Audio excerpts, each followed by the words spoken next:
Today is day 3 of domestic flights resuming. It was on Monday when, after a full 2 months, flight operations thankfully resumed in this country. It's only happening at a one-third level. Only one-third of all flights are actually taking off, but people are finally flying again. But 3 days after flight travel resumed across the country, here's the bad news. At least 5 air passengers who were on some of those flights have tested positive for COVID-19 once they landed at their destinations. These are different flights from different parts of the country to different destinations, and we have identified 5 cases in the country, in Coimbatore, in Ludhiana and in Jammu, where inbound passengers, once they landed, have tested positive for COVID-19, which means they traveled an entire air journey being COVID-19 positive. In a latest, 3 air travelers tested positive once they landed in Jammu. 1 passenger traveling in Air India's Delhi-Ludhiana flight was found positive for COVID-19. 36 passengers and 4 crew members of the flight have been put under institutional quarantine as per the Punjab government rules. And in another incident, flying aboard an Indigo flight from Chennai to Coimbatore, short flight, a person tested positive on Tuesday. The 24-year-old passenger has been admitted to a hospital in Coimbatore. All passengers who were on the same flight are being tested and will have to be under home quarantine for the next 14 days. Indigo, in an official statement, said that no one else was seated near this infected passenger, significantly reducing the possibility of transmission, but the tests of the other passengers is still awaited. Now let's look at how these passengers were found to be COVID-19 positive. You're probably wondering, because the threat of infection during the boarding process is much more than when you land. So on the 26th of May, here's what happened. Passenger, 24-year-old passenger, boarded the Chennai-Coimbatore flight. It was an Indigo flight. He tested positive. After landing, he was detected after his test was done upon arrival at the Coimbatore airport. The pilots and crew have been grounded for the next 14 days. They can't be in that aircraft. Other passengers, like I said, are being tested now. Then on the 27th of May, a passenger aboard a Delhi-Ludhiana Air India flight, that's today, tested positive after landing in Ludhiana. 36 other passengers on that same Delhi-Ludhiana flight have been put under institutional quarantine as per the Punjab government's norms. 4 crew members have been grounded. All of this happened today.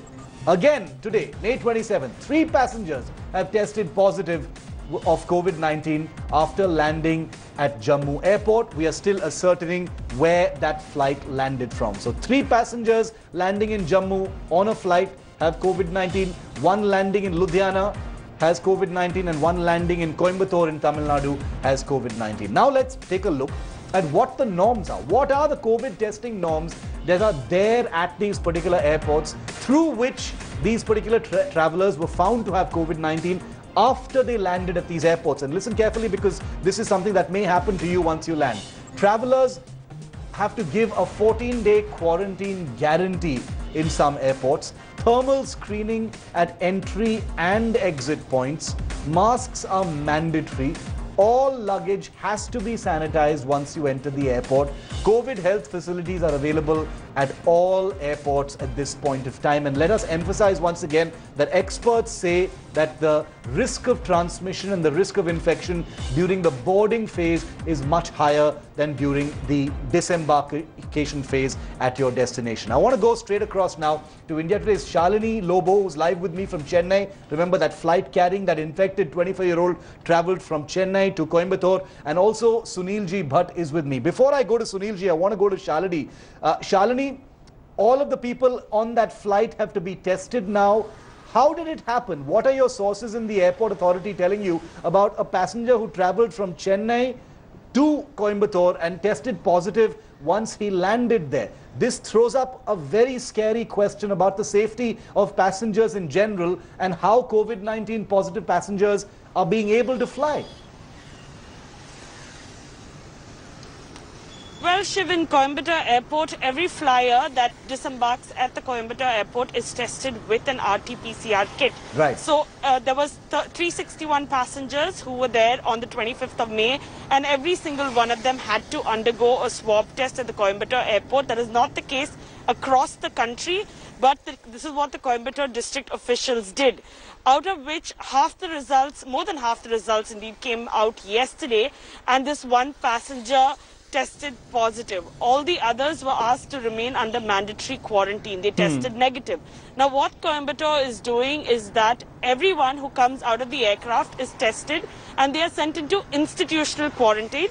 Once the results come, if they test positive, they are shifted to a hospital, and the others are then asked to go back home if they test negative, observe 14 days quarantine. Yes. If they do show symptoms, they're supposed to call up the COVID call center in the district and register themselves and then taken to a hospital.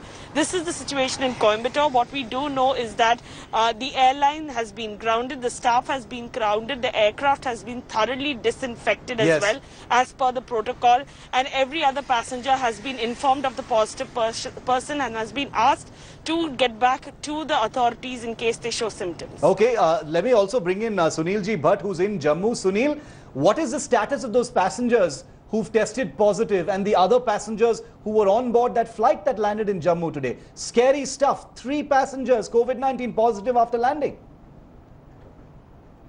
Well, even before the resumption of train services and domestic flight operations, the government of Jammu and Kashmir had announced that all incoming passengers would be tested. Since the domestic flight operations have resumed now, so all incoming passengers are being tested. The procedure is that once the passengers deboard, their samples are taken by special medical teams which have been deployed inside the airport. After the procedure of sampling is over, the passengers are then shifted to government quarantine facilities. Those who test positive are isolated and taken to hospital for treatment, while those who test negative are allowed to go home. As far as the recent development is concerned, 3 air travelers have tested positive, while 10 train passengers have tested positive. All of them have been taken to hospital for treatment, while the other passengers are currently at government quarantine facilities. Their reports are awaited. So you can see that the government of Jammu and Kashmir is not taking any chances. All precautions are being taken as far as combating coronavirus is concerned. And as per the figures that have been provided by the government of Jammu and Kashmir, over 480 cases have been found positive of the passengers who have arrived here in Jammu and Kashmir. So far, over 90,000 people have returned from different parts of the country. So the government of Jammu and Kashmir is claiming a big victory as far as the combating coronavirus is concerned. The fact is, these passengers have tested positive, and now there is a question over the safety of other passengers. When you fly, is it going to be in your mind now that there could be a COVID-19 passenger next to you and they've been able to get onto that plane despite all the checks and balances, whether it is the Arogya Setu app or temperature screening or wearing a face mask, whatever it is. The fact is, a COVID-19 positive passenger has been able to get on at least 3 flights in the last 3 days, and that is disturbing. Shalini and Sunil, thank you very much for joining me. As India opened its skies for domestic travel 76 hours ago, India today now assesses the flight risk during the COVID-19 pandemic. Should the middle seat be kept empty? Is that the only thing that can be done? Is there a safe seat on a plane? And what happens if someone coughs or sneezes during a flight? How do particles transmit on a plane? Take a look at this report.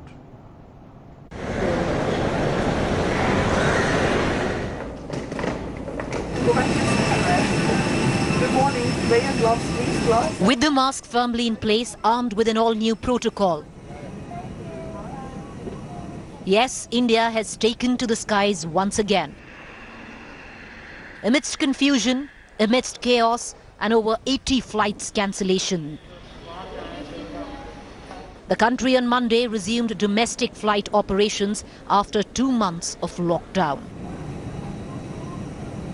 The fear of coronavirus has added an all-new dimension to the fear of flying. An in-cabin protocol suggesting all seats, including the middle seat, will be occupied, has forestalled religiously following every tenet of the social distancing protocol. Leading to one pertinent question: how much at risk are we if we decide to fly in times of COVID? Infection risk is expected to be low on airplanes, except in cases if a healthy passenger is sitting next to an infected one. 2 studies done before the coronavirus pandemic have highlighted the risk if an infectious disease infected passenger is on board.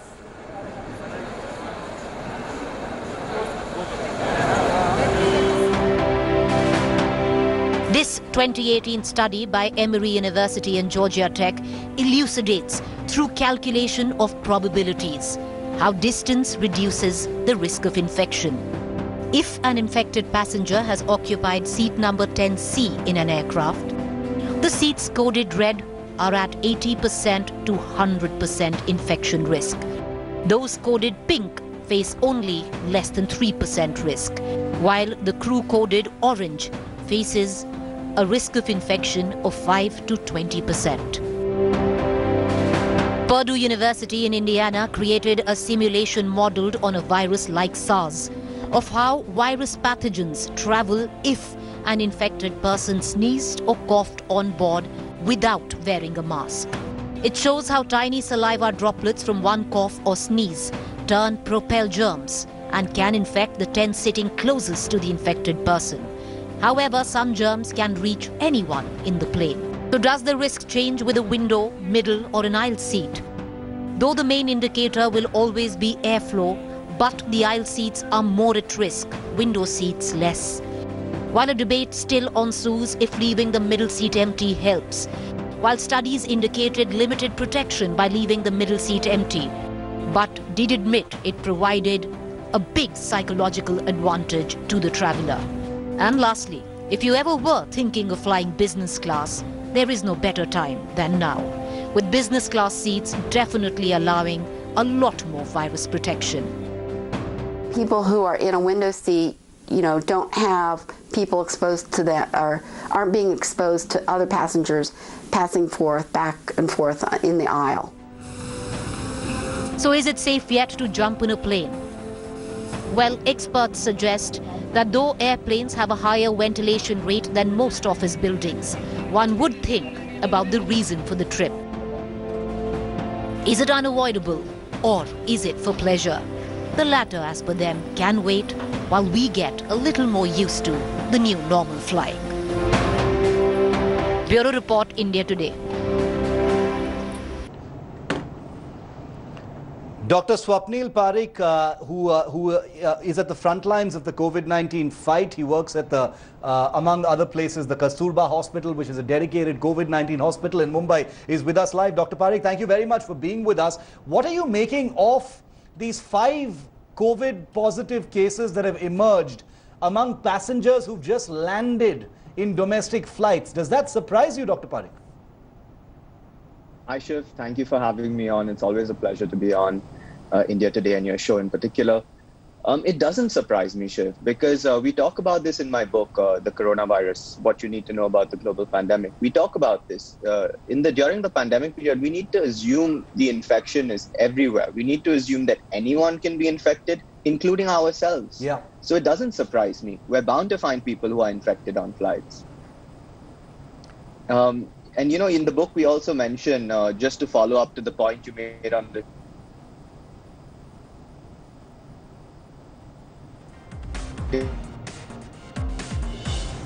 Okay, I think that that link is the most dangerous. Yeah, but Swapnil, can you hear me? Yeah, go ahead. Asymptomatic and pre-symptomatic people. Yeah. We don't know which passengers are actually the risk.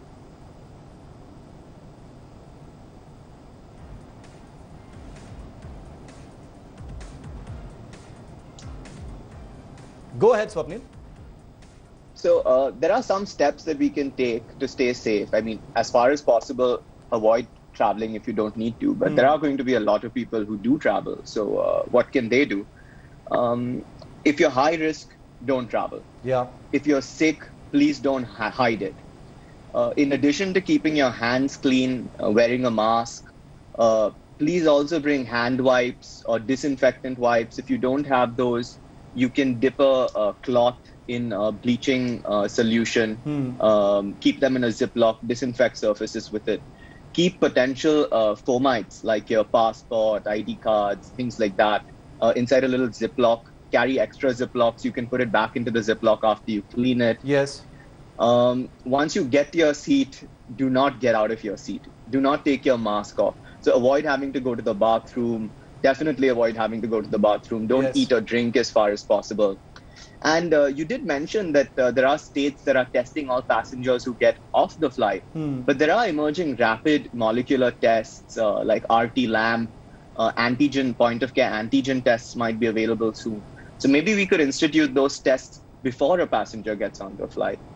Those are a few things that we can do. Just a brief point. What about the anxiety for passengers who who will be looking at news about these positive COVID-19 cases on aircraft and wondering, oh my God, I'm going to be getting on a plane and I don't know if the guy or the woman sitting next to me is COVID-19 positive.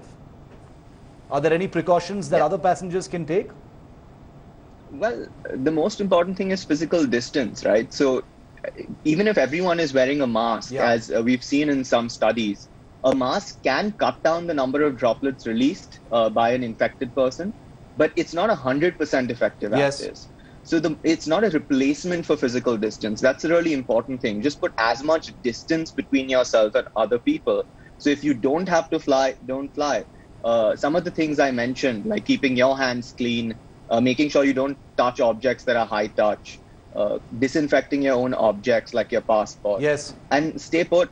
Avoid moving around the plane as much as possible. Avoid getting too close to as many people as you possibly can. A study in South Africa, and this is in a hospital, a patient visited an emergency room, had COVID.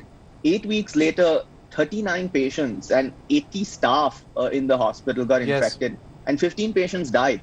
Now, this is in a hospital where everyone is trained in infection control. They still couldn't stop it. So how realistic is it that in a plane, in a closed environment, people who aren't trained in infection control are going to be able to stop the spread of infection? We've in fact got that 3D model on our screens, that you shared with us as well, Swapnil, depicting what happens when a person coughs or sneezes. One when they're wearing a mask, one without a mask at all, and one if they cover their nose or mouth with their hands, to show how the spread is contained. When you don't have anything, look at the distance through which you can infect someone. But when you're wearing a mask and when you're covering your nose, it actually diffuses quite near to you. Does this suggest, this suggests, especially in an aircraft situation or an aircraft cabin, Swapnil, that even with a face mask and a face shield, those droplets are going to be diffusing into the air, and then the ventilation of the aircraft could take over.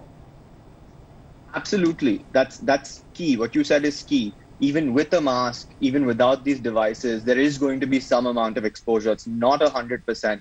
And this is really important. None of these devices, none of these masks are a substitute for physical distancing. So they should not provide a false sense of security that if you're wearing them, everything's fine and you're safe.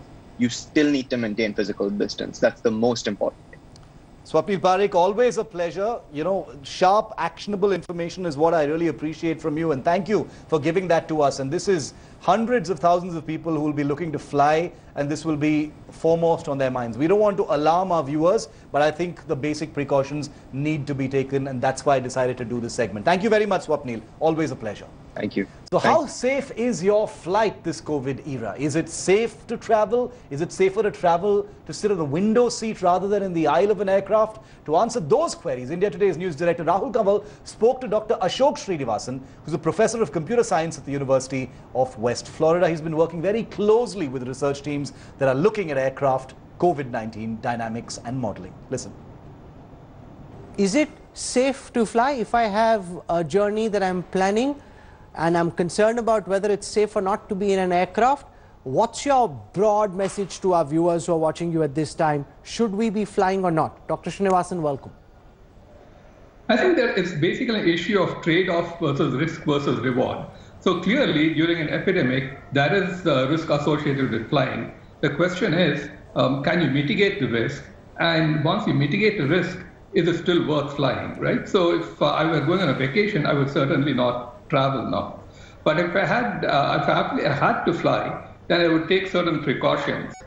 For example, having a good mask. Like I was looking at some BBC pictures of queues at the Indian airports, and it looks like everyone is wearing some homemade masks. So if they could actually wear some N95 masks and wear them correctly, that would make it a lot safer. It doesn't really need any saying, but even from a medical perspective, you say flying business class is better than flying economy. Explain that. We know why, because it's fancier and more comfortable, but explain that medically.